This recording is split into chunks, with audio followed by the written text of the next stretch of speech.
a preview of what you're going to tell the big businesses. These are the major employers. They employ together about 1 million people. What's your plan to make sure the city is lively and prosperous and profitable? Well, the main thing is the millennials and Gen Zers who, yes, wake up, they are the majority of the voters and the majority of the population. I'm a baby boomer.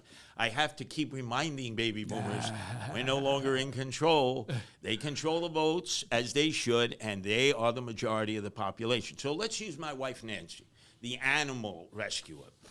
Top of the month, she gets hit with the student loan. She's an attorney. Don't pay your student loan, they'll revoke your license. So you got to pay that first. Then you got to pay rent. You'll never be able to get a mortgage on a house, never be able to buy a car. You're living sometimes with 4 fellow students of yours at the age of 35. You thought you left the dormitories back in college, you know, when you did your 4 years in your grad school. No wonder why these millennials and Gen Zers are so angry, and they have a right, because we sold them a dream, the American dream. Get a good education, make $150,000 a start. And now they're living in a dormitory, and they got nothing at the end of the month. The cost of living is skyrocketing. If I were their age, I'd be pissed off too. Zoran, like Bernie Sanders, would be very attractive, as he was to my wife Nancy when he first ran against Hillary. She was a burn, baby, burn.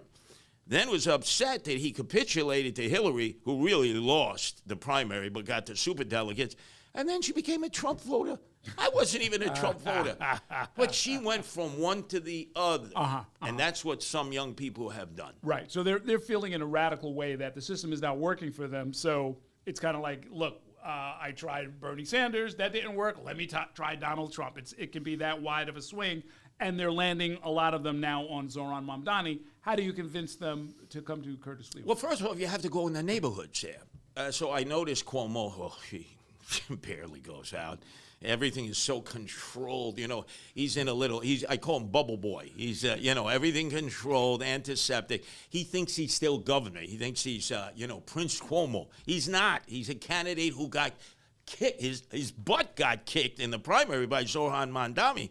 And then you have Eric Adams. You know, the only way to get him sometimes in a neighborhood is open up a new nightclub. He can do the ribbon cutting, and he'll be there till the break of dawn. You got to go into Long Island City. You got to go into the Lower East Side. You got to go into Astoria, that AOC declared to be the People's Republic of America, because every elected official there is either DSA or Working Families Party or both. And that's why I spend the bulk of my time. My entire campaign team are millennials and Gen Zers. Now, I'm not going to say that I can match, you know, person for person with Zoran. But if you're out in the community, you will find a number of the majority of the millennials and Gen Zs, they haven't made up their mind, but nobody ever talks to them. It's like, why are there so many Democrats in New York City? The first thing they'll say, I've never met a Republican before. No Republican ever knocked on my door. You know, Errol, I can go into neighborhoods where the only Republican they've ever seen is Abraham Lincoln on a $5 bill and be accepted because of the work I've done with the Guardian Angels. Now, my job in a 4-person race, which is going to be close, is to convince them, you can vote for me. Now, you can't vote for a Republican, fine. Vote for me on the Protect the Animals line. And they all seem to light up on that. Well, what does that involve? No-kill shelters, put animal abusers in jail. So whether you're a Trumper or you voted for Harris, and very enticing to women who are the bulk of the animal rescue community. The guys, they all talk about, yeah, vote, vote. Women vote. Right. Women are the ones who vote. And if you can get a majority of the women, you are going to be the next mayor of the city of New York. Let me acquaint some of my listeners with you. A lot of them don't know you as long as I've known you. You actually spent some of your early years in Chicago. Yes. And I've always been amused because I have a lot of friends and I have some family in Chicago, and they always tell me, that guy Curtis Sliwa, that accent he has, that's not Canarsie. That's back of the yards. That's straight out of Chicago. That's right. It's a combination. So I was born in Brooklyn Hospital. Dr.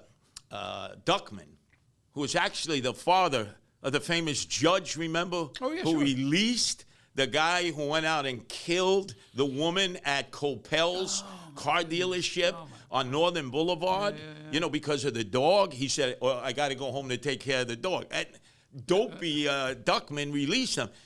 His father delivered me, hit me on my dupa, my tuchus, and I've been talking ever since. We went back to Chicago. My dad is a merchant seaman, 50 years. And so I was there for my first 5 years. 4-story walk-up, 46 in Rockwell. It was all Polish then. It's all Mexican now. So naturally, I was playing Zorro on the steps there. That was my favorite TV. The Stockyards, Kaminsky Park. My uncles hated the Yankees. It was humiliating to me because I love Mickey Mantle, and they booed him. And, you know, it's a different culture. But that's my second city, Chicago. And then we came back to Brooklyn. Yeah, why did they come back to Brooklyn?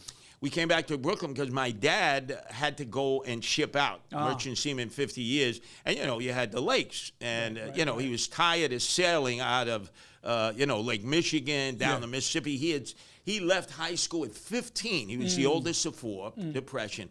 Sailed flatboats down the Mississippi, banana barges to Guatemala and Honduras from the port of New Orleans, and then joined the Merchant Mariners before World War II. That's where he met my mother, Francesca, in Brooklyn before he shipped out like so many others. Fantastic, fantastic. So now you get into Brooklyn Prep, which is a somewhat legendary Catholic school. It's run by the Jesuits. It's a Catholic academy for boys. A lot of famous leaders came out of there. John Sexton, the president of NYU. My former boss, Arthur Brown, became the editor-in-chief of the New York Daily News.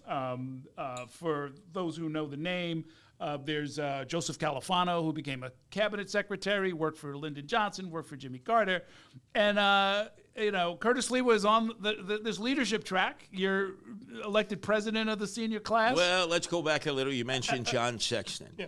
John Sexton was the debate coach for my oldest sister, Alita, in St. Brendan's, while he was teaching at Brooklyn Prep by day. They would practice in the kitchen of my mom and dad's house in Canarsie. And he would say to my mother, you know, one day when Curtis is old enough, you gotta give me a call. I'll try to get him into Brooklyn Tech. You had to take a special test. So I went to PS 114, Bildersee Junior High School, and then my mind began to start spending time chasing skirts instead of focusing on my baseball glove and studies. My mother said, I'm calling John Sexton. We're taking him up on that. We had to take the special test. I failed it. I think I blamed it on a mastoid ear infection. The headmaster, Alexander, Father Alexander, said, what is that? They gave me another test. I failed it. And then John Sexton pulled his legacy card. Said, I've never asked you for a favor. Jack Alexander, the headmaster, the prefect of discipline, already hated me. He knew I was going to be trouble. And Jack Alexander said, for you, John, you've been the #1 supporter of Brooklyn Prep Jesuit High School. I'll do it for you. But I have a feeling this guy Curtis is going to be on the outside looking in.